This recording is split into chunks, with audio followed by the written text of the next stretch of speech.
Hello students, welcome once again to Saurav Sir's classes. We have done in the previous video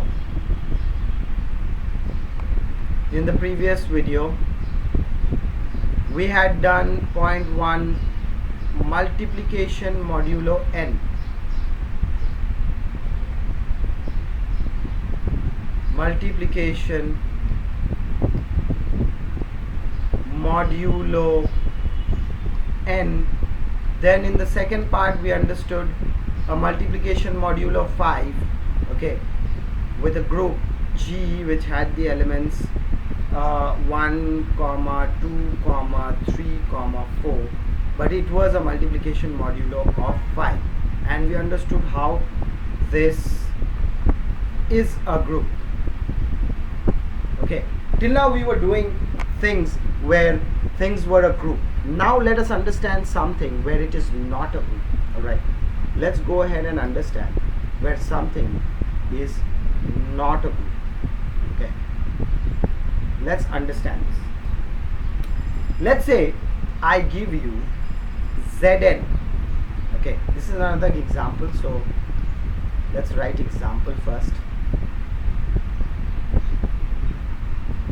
Example, let's say I give you Zn, right? This Zn forms a group when but forms a group under addition. It forms a group under addition modulo n. Under addition modulo n for all n belonging to z plus. Okay, all n belong to z plus, but Zn when 0 is removed forms a group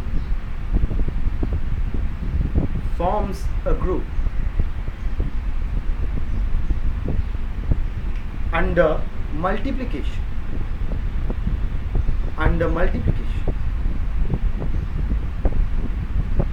Forms a group under multiplication modulo n. So you see, we already know that Zn, we have already found out when I was doing the previous videos that Zn forms a group under addition modulo n for all n belonging to z positive, but Zn removing the 0 also forms a group under multiplication modulo n. Okay, but only for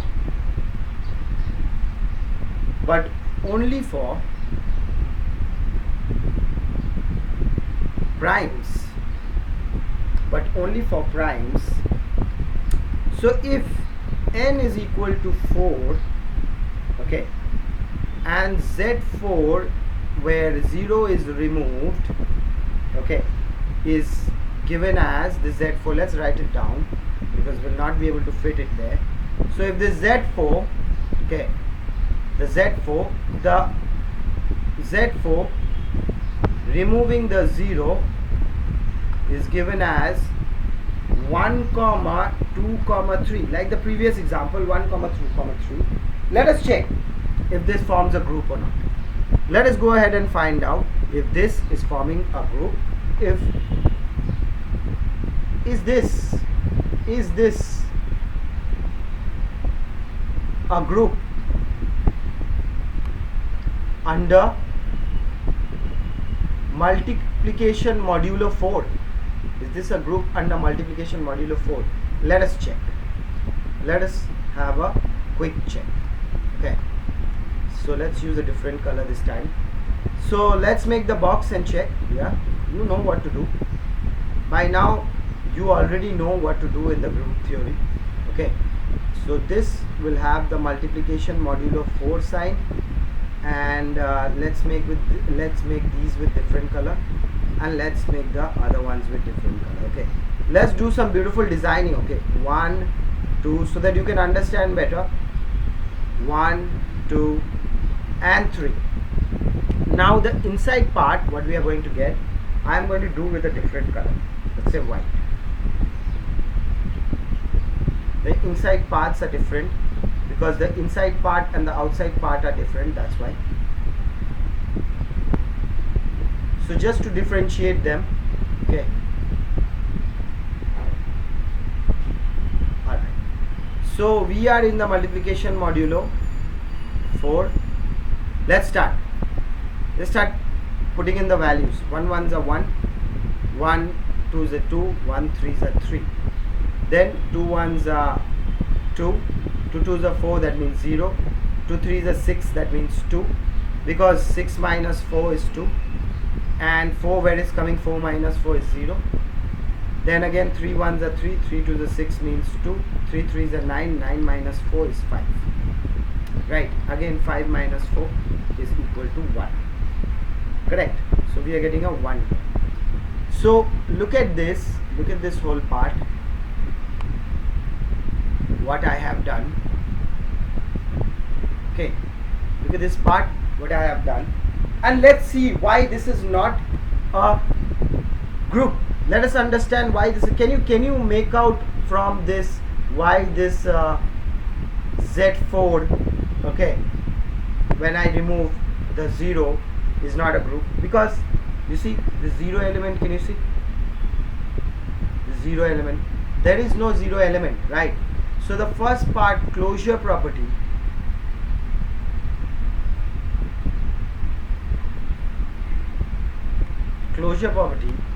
is not satisfied. The closure property is not satisfied, isn't it? Look at it. Look at the group. Look at the group. Will it satisfy a closure property, students? No, it will not satisfy a closure property. Because why? We are getting a 0 and we are saying that the 0 is not included in the integers, right? So if it is not included in the integers, then how will you get that value in the closure property? So if the closure property, now let's write it the white color, since the first property, that is the closure, is not satisfied, since the closure property is not satisfied,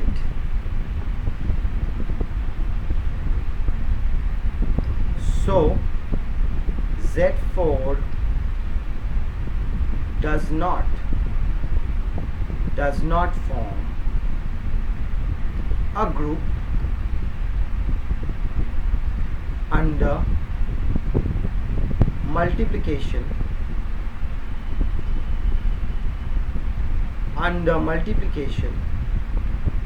modulo 4.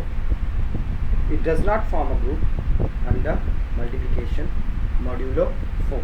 And one more thing I would like to show you. Since I'm sharing these details, there is one more thing you would like to see. There is no existence of inverse. Okay, element 2 does not have an existence of inverse. The second element here, see, there is no existence of inverse in this element 2 here, or this way also you can check. There is no inverse, there is no existence of inverse. What happens in the multiplicative inverse? Whenever you multiply two things, you are going to get as 1. You get the value as 1. See, there is no 1 here. In this part, there is no 1. This part, and check this part, no 1. So the other criteria that is not satisfied, the second criteria, if you would like to write it, the second criteria, the element 2 does not have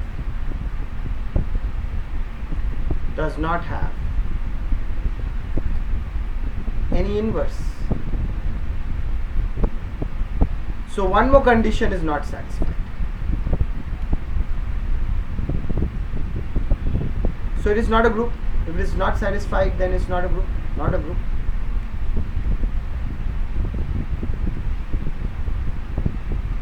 Okay. So today we learned an example as to how something cannot be a group. Okay. Even though it looks like it is a group, but it is not a group. Isn't the concepts very simple, students? Isn't this concept very simple? Isn't this box, looking at this box, you can make out easily whether I'm getting an identity, whether I'm getting an whether I'm getting inverse. These are the two important, the identity and the inverse. The two important things are identity and the inverse. So you must check whether you're getting an identity or you're getting an inverse. Once you have checked these two, you can check closure property, you can check your associative property. But make sure you check the identity and the inverse. That is very, very important. That's enough for today, students. We shall continue with this group theory in the next classes, in the next videos. You keep taking as much help as possible from Saurav Sir's classes, because all the help that you will be needing will be provided here at Saurav Sir's classes. Thank you for watching, students.